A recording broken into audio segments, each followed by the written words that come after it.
Hey, salut à tous et à tous, aujourd'hui on se retrouve pour une nouvelle vidéo analyse. Donc ça fait longtemps que j'en avais pas fait sur ma chaîne. Aujourd'hui on va s'intéresser à une vidéo de Thibaut InShape qui a récemment sorti donc une vidéo sur son alimentation pour avoir des abdos visibles, donc son alimentation lorsqu'il est en sèche. Et on va tenter d'analyser ce qu'il mange pour savoir s'il y a des conseils à en tirer qui sont pertinents ou pas. Et si vous pouvez utiliser le même type d'alimentation pour atteindre vos propres objectifs. Juste avant, pensez à vous abonner et activer la cloche des notifications. Sur ma chaîne YouTube, je propose chaque semaine des vidéos uniquement dédiées à la nutrition. Et j'ai d'ailleurs d'autres vidéos analyses sur ma chaîne que vous pouvez aller visionner. Allez, sans plus tarder, on est parti sur le petit déjeuner. Ok Team Shape, c'est parti, premier repas de la journée, le petit déjeuner. Je le prends environ vers 6 h du matin. On commence par faire chauffer la poêle. Voilà. On met de l'huile de coco ou de l'huile d'olive. Voilà, on essuie. À présent, on prend des œufs. Je prends des œufs bio, 3 œufs entiers. Moi, je fais 3 œufs au plat. Putain merde, j'ai pété la coquille. Ok, magnifique. Donc les œufs cuits, pendant ce temps, je me prends une tasse dans laquelle je vais peser 40 g de flocons d'avoine InShape Nutrition. Avoine bio aussi, 40 g. Quand je me fais une petite folie, je mets 50 g d'avoine. Et là du coup, alors ça c'est moi, mais je vais mettre de l'eau à l'intérieur des flocons d'avoine. Je sais que c'est pas très bon, mais au moins l'eau c'est diète. Avec ça à côté, je vais manger une demi-banane. Je vous avais prévenu, hein, c'est mes repas en sèche. Et je vais me faire aussi un petit thé vert InShape Nutrition. 3 œufs, une demi-banane, 40 g de flocons d'avoine et un petit thé vert. Ok, donc premier repas, le petit déjeuner, on voit qu'il a déjà une source de protéines, ce qui est primordial pour lui qui est sportif et qui a une masse musculaire assez importante. Donc il a des besoins en protéines qui sont importants. Donc il commence sa journée avec 3 œufs pour avoir au moins 20 g de protéines. Ensuite, il a une demi-banane. Donc pourquoi il en prend qu'une demi? Sûrement pour réduire le nombre de calories de son petit déjeuner, puisqu'il est en phase de sèche. Donc il doit créer ce qu'on appelle un déficit calorique, c'est-à-dire manger moins de calories qu'il en dépense au quotidien. Et donc lui a fait le choix par exemple de réduire un certain nombre de calories en mangeant seulement une demi-banane. Ok, on voit qu'il mange aussi 40 g de flocons d'avoine. Les flocons d'avoine c'est intéressant sur le petit déjeuner parce que ça va être riche en fibres et du coup on va stimuler notre satiété jusqu'au prochain repas et éviter les fringales qu'on peut avoir dans la matinée. Et il finit du coup avec un thé vert, hyper important de dès le matin, que vous preniez un petit déjeuner ou pas, boire de l'eau à travers un thé, un café ou juste de l'eau normale. Étant donné qu'on a jeûné toute la nuit, et bien si on n'a pas d'apport hydrique dès la matinée, on va être plus sensible par exemple à la fatigue. Donc ici on a le petit déjeuner qui est bien équilibré, on a des sources de glucides avec la banane et les flocons d'avoine, des graisses dans les œufs et une source de protéines. Ce qui est le plus important, c'est lorsqu'on est comme ça en phase de sèche et qu'on veut préserver sa masse musculaire, avoir au moins une source de protéines à chaque repas. Ok les gens, on enchaîne avec le repas de midi. Midi, qu'est-ce qu'on a de bon? Il nous faut une source de glucides. Pour cela, on va prendre les fameuses pâtes complètes. On va peser, et moi le midi, je prends 130 g de pâtes pesées crues. Je pèse seulement les glucides pour savoir où j'en suis à peu près. Comme ça, quand je fais une prise de masse, j'ai juste à augmenter un peu les glucides de 5 à 10%. Pendant ce temps, on va... Ok, donc on a parlé tout à l'heure du déficit calorique et donc que lorsque on est en phase de sèche, il faut réduire son apport calorique pour pouvoir engendrer une perte de gras. Et donc lui a décidé de peser les glucides et de les adapter lorsqu'il est en phase de sèche ou en phase de prise de masse. Ce qui est intéressant, c'est que lui a fait le choix de réduire l'apport de glucides, mais il aurait pu très bien aussi réduire l'apport de graisse. Par contre, il va être obligé de conserver une teneur importante en protéines, comme on l'a dit, pour préserver sa masse musculaire. Maintenant, on va prendre de la dinde ou du poulet, c'est comme vous voulez, c'est au plaisir. Il me faut des ciseaux, et si on n'a pas de ciseaux, on y va avec les dents. Magnifique. On met la poêle à chauffer aussi. On met de l'huile de coco, vous pouvez prendre de l'huile d'olive si vous voulez, un petit peu d'huile. On essuie avec un petit torchon. Là il nous faut 200 g de poulet. Magnifique, on a 220, c'est très bien. Pour que la cuisson se fasse plus rapidement, on peut couper la dinde avec un petit ciseau. C'est vrai qu'à l'époque, je disais souvent le riz dinde, mais là en ce moment, je suis en mode pâte en ce moment. Pas de poulet. Pendant que le poulet cuit, on va préparer l'aubergine. Là, c'est une technique que Juju m'a montré. L'aubergine comme ceci, et on la coupe en lamelles. Souvent, je prends des carottes râpées le midi, mais en ce moment, je me suis dit, allez, petite aubergine, ça passe bien. Les légumes, c'est à volonté, hein, faites-vous plaisir. Et là, on vient... Ok, donc maintenant on a une vision claire de ce qu'il fait pour créer son déficit calorique. Donc il va peser les sources de glucides, donc typiquement les féculents et les fruits aussi, puisqu'il a réduit sa portion de banane. Il ne consomme pas une banane entière mais une demi-banane.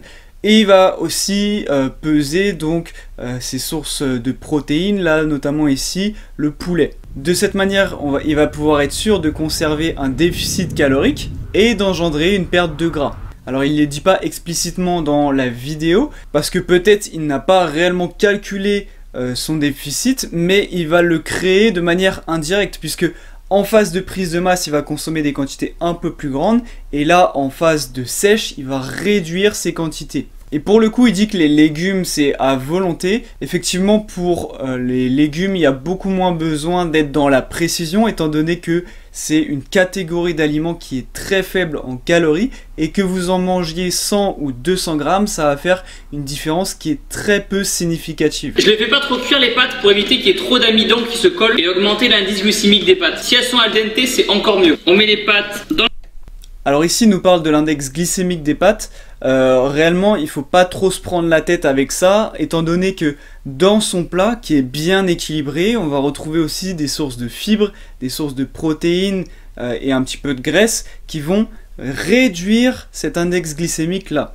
Et donc en fait, dans le cadre d'une alimentation saine et équilibrée, vous n'avez pas à vous prendre la tête sur l'index glycémique des aliments. Surtout qu'il y a des indicateurs plus pertinents comme la charge glycémique qui va tenir compte de la quantité en plus de la nature des glucides.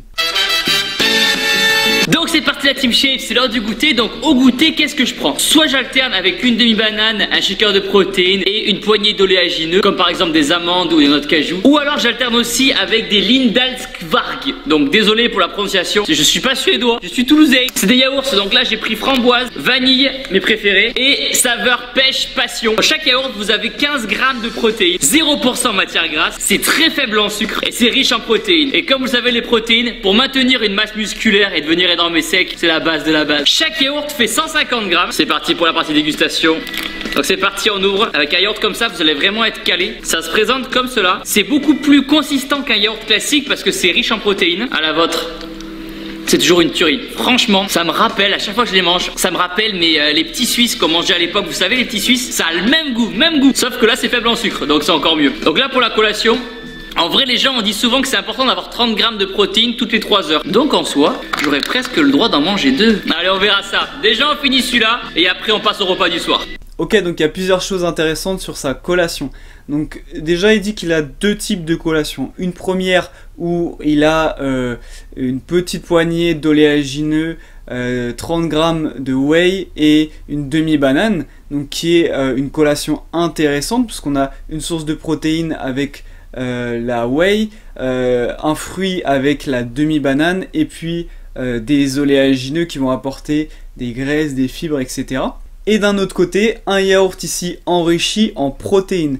Alors le seul bémol, c'est vrai que ici, je pense qu'il prend cette collation surtout parce que c'est sponsorisé dans sa vidéo. Parce qu'en termes d'équivalence calorique, ces deux collations ne se valent pas. Malgré tout, ces yaourts, ils sont hyper intéressants. Car comme il l'a dit, donc ils contiennent 15 grammes de protéines. Et comme ils sont plus enrichis en protéines que les yaourts classiques, ils vont avoir une texture beaucoup plus épaisse et c'est vrai que ça va vous rassasier et stimuler votre satiété beaucoup plus que des yaourts classiques. Et étant donné qu'ils sont faibles en sucre et en graisse, ils vont être peu caloriques. Donc en phase de sèche, ils sont hyper intéressants. Alors maintenant, il y a beaucoup de marques qui en proposent dans nos rayons, donc vous avez vraiment du choix là-dessus. Une autre chose qui m'a interpellé ici, c'est qu'il a dit qu'il fallait 30 grammes de protéines toutes les 3 heures. Bon, ça c'est basé sur rien. Les besoins protéiques vont dépendre surtout de la masse corporelle de l'individu. Et ce qui est le plus important finalement, c'est la consommation totale sur la journée. Malgré effectivement seulement que si on l'apporte sur plusieurs repas, ce sera sûrement un peu mieux absorbé. Bon appétit! Ok la Team Shape, et arrive le repas du soir. C'est mes repas préférés avec le petit déj, la collation et le déjeuner. En fait j'aime tous les repas. On va commencer par prendre des pâtes à la farine de riz et au curcuma. C'est des pâtes que Juju m'a fait découvrir il y a pas longtemps et c'est une tuerie. Le gros plus c'est qu'elles sont sans gluten et le curcuma c'est une super épice pour renforcer le défense immunitaire. Donc on va avoir besoin de 130 g de pâtes. Pendant ce temps on fait chauffer l'eau. Et pour les protéines, on va mettre du tofu rosso. Tofu rosso, c'est vraiment le gros coup de cœur en ce moment. Je mets 100 grammes. C'est du tofu en fait qui est retravaillé avec des épices, de la sauce tomate, etc. Et ça fait une sorte de bolognaise et c'est une tuerie. C'est trop bon. En ce moment, j'essaie de faire attention et je mange de la viande une seule fois par jour. Le soir, dès que je peux, je prends une protéine d'origine végétale, comme par exemple le tofu, le tempeh, des steaks végétaux, etc. Comme d'habitude, je mets un petit peu d'huile de coco. On essuie. On vient mettre le tofu rosso. Voilà, vous pouvez l'écraser dans la poêle. Pendant ce temps, on met les pâtes à cuire. Désolé les Italiens. Voilà, 10 minutes. On prépare maintenant la petite courgette. On va venir faire dorer, cuire, retirer à la poêle. Et pour faire un effet bolognaise, vous connaissez, on rajoute un petit peu de coulis de tomate. Et voilà, il n'y a plus qu'à déguster. Ok, donc son dernier repas aussi est bien équilibré puisqu'on a donc une source de féculents, une source de légumes et une source de protéines avec du tofu, donc la protéine végétale. En l'occurrence, d'après comment il nous l'a décrit, ça a l'air d'être un produit plutôt transformé. Mais bon, étant donné que tout le reste de son alimentation est assez équilibré, et ça pose pas forcément souci. D'ailleurs, on voit qu'il utilise de l'huile d'olive et de l'huile de coco pour ses cuissons. Et effectivement, c'est un choix pertinent parce que ces huiles-là vont supporter mieux la chaleur et vont moins se dégrader lors de la cuisson. Donc si on tire un bilan global sur son alimentation, c'est vrai que son alimentation est vraiment bien saine et équilibrée. La seule chose qu'on pourrait optimiser, c'est peut-être une consommation un petit peu plus importante de fruits. C'est vrai que sur toute sa journée, il a seulement une banane qu'il a consommée. Mais voilà, sur son petit déjeuner ou sur tous ses autres repas, on retrouve à chaque fois des sources de fibres, des sources de glucides, des sources de graisses et des sources de protéines. On n'est pas du tout sur une alimentation ultra transformée, mais malgré qu'il a une alimentation saine et équilibrée, ce qui va réellement faire qu'il va pouvoir avoir les abdos visibles et séchés, c'est le déficit calorique. Et donc lui, il l'a mis en place en pesant les aliments. Est-ce qu'il faut le faire tous les jours sur toute une année? Pas forcément. Vous avez surtout besoin de le faire lorsque vous démarrez une phase de sèche par exemple, pour avoir des repères sur les quantités que vous devez consommer. Parce qu'aujourd'hui, j'ai déjà fait plusieurs vidéos sur ma chaîne où c'est vrai que des études ont prouvé qu'on a tendance à sous-évaluer nos apports énergétiques. Et c'est vrai que lorsqu'on pèse, on a du concret, on est sûr des quantités qu'on va consommer. Donc ça peut être très pertinent de le faire lorsque vous débutez une phase de sèche.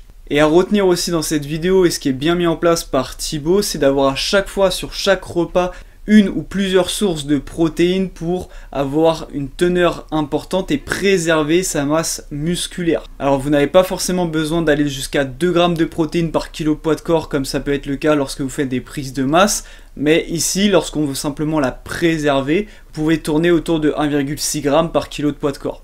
Voilà, j'espère que la vidéo vous a plu. J'ai trouvé les conseils qu'il donne dans cette vidéo assez pertinents. Son alimentation, comme je l'ai dit, est saine et équilibrée et contient un déficit calorique, ce qui est le plus important pour perdre du gras. Pensez à vous abonner, on se retrouve dimanche prochain 18 h pour la prochaine vidéo et je vous dis peace.